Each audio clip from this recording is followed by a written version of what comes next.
How to get better at League of Legends. League of Legends is a 13-year-old strategy-oriented MOBA game that has, together with Dota 2, revolutionized the genre and established the foundations for all similar games that would rise after these titans. Over the years, we've seen not only the game but also the players evolve from basic conformists that blindly followed a predetermined set of rules into bold risk-takers that test limits on a daily basis.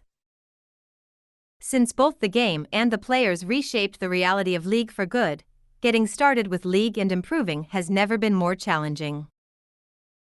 Thanks to the ever-growing high-skill floor and ceiling, League is now a highly complex, fast-paced game conditioned by numerous factors that often leave an impression that the match has never been in your hands.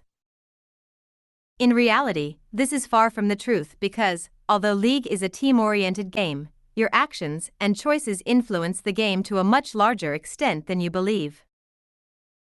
Even the smallest decisions, like which minion you should last hit next, can change the course of the game in a blink of an eye. So, since improving in League is no laughing matter and should be taken seriously, we will talk about the essentials you need to at least polish to avoid the feeling of utter uselessness and being lost with little to no agency. Polish your landing phase. Before we dive deep into the most important aspects of you can improve your landing phase, we first need to pinpoint what exactly landing is. Landing in League typically refers to an early game phase that includes last-hitting minions to obtain gold and experience while the player from the opposing team tries to do the same. Although it's not mandatory, landing phases normally escalate with a few champion kills that grant bonus experience and gold. The landing phase starts the moment you arrive in your lane and normally ends when platings fall in the 14th minute. To improve the outcome of your landing phase, one of the first steps you need to take is to learn and understand all the matchups. This means you should understand your counters, champions which you counter, specific interactions, and timings. So, it's best to stick to 2 to 3 champions until you fully understand all the interactions. As you climb the ranks in League, you'll learn that wave management is easily one of the most important aspects of landing since it's heavily tied to priority, invading, and controlling the jungle. Wave management refers to your manipulation of the minion waves. First, you can keep the wave in a neutral position in the middle of the lane. Next, you can slow push the wave if you want to roam and rotate to an objective to help your jungler and team out. You can also hard push the wave to either dive the enemy laner or make them lose CS if they are basing. And lastly, you can freeze the wave if you already have a lead and you want the enemy laner to lose gold and experience.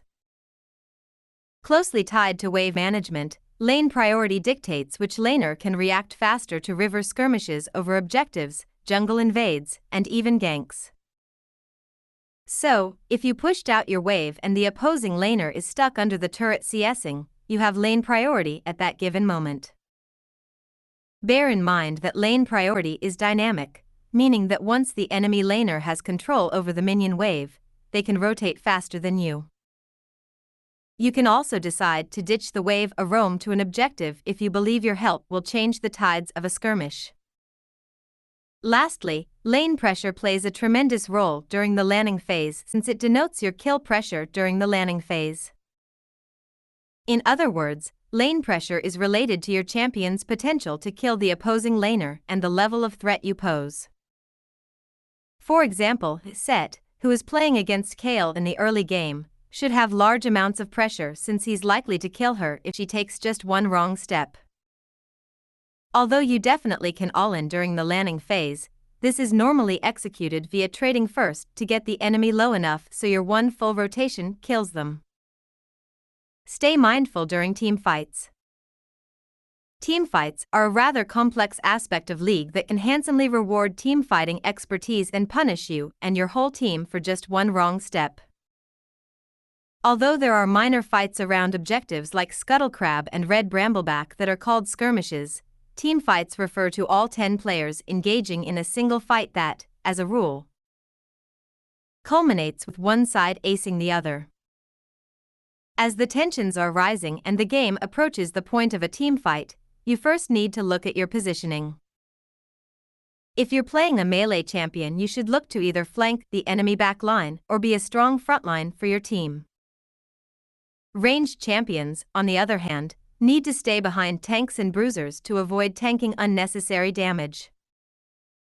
Understanding the engage and disengage timings is an absolutely important teamfight condition that can easily lead to an ace. So, you should stay mindful of summoner spell cooldowns, allies cooldowns, especially ultimate cooldowns, and the number of alive enemies. On top of all of this, keep track of enemies' positioning so you can punish their mispositioned carries. A general rule of thumb when it comes to targeting in teamfights is to target the enemy AD carry, since they can do large amounts of damage if not punished for their aggression. Although this is a valuable guideline, your focus should normally be to burst down their most fed champions, no matter if they are a jungler, mid laner, or AD carry.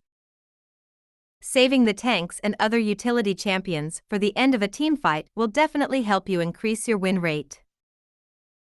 Continuously practice your mechanics. Mechanics in League normally entail your eye-hand coordination, your capability to flawlessly execute a demanding combo, and hitting and dodging champion abilities. It's one of the hardest skills to perfect unless you're simply talented. Still, there is a cure for all of us born with two left hands. First, you definitely need to practice how to hit and dodge champion spells.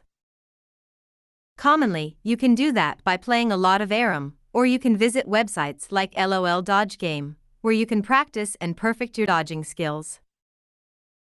If you're up for a challenge, there's an option to simultaneously hit spells and dodge spells. For mastering kiting and spell combos, your friend will definitely be practice tool so that you can learn the basics, practice them, and then start focusing on the advanced combos and kiting tips that will help you climb even more.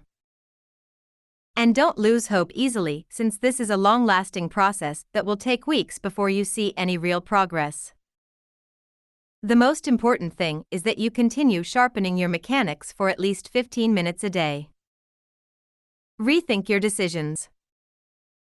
An average game of League is packed with decisions you need to make, ranging from champions, runes, start items, and build paths to decisions if you'll join a team fight or split push, if you'll flash for that kill or not, and if you'll push that wave out and roam to get vision or get plates. Although we make most of these decisions unconsciously, you can train yourself to think on the spot and make the best possible decision based on the circumstances.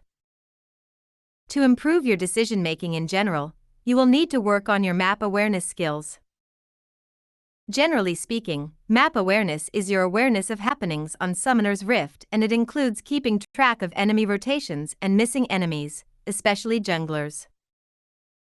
The most commonly shared tip to improve your map awareness is to glance every couple of seconds at a minimap, and particularly if you will make any kind of decision. This will heavily reduce your surprise if you invade the enemy jungle and the enemy mid laner roams, and you lose all your hard-earned lead. If you notice an enemy is missing, your safest bet would be to assume they are coming to kill you. Timing is also incredibly important whenever you're trying to make a decision, since you have to take into consideration if your roam, gank, or rotation will be well timed. Unless you are sure you will make it to a skirmish or team fight in time, your time is probably better spent farming or collecting that sweet plate money. Prioritize objectives. Objective prioritization is a rather self-explanatory concept in League, meaning that you should always look to take down objectives before going for kills. Although League is a multiplayer game, the end objective of the game is still to destroy the enemy nexus. So, the towers, drakes, heralds, and barons are only means to finally destroying the enemy nexus. Instead of chasing a few survivors after a drake teamfight, you should rather look to kill the drake, take down a nearby turret, and possibly clear out the surrounding jungle before you back.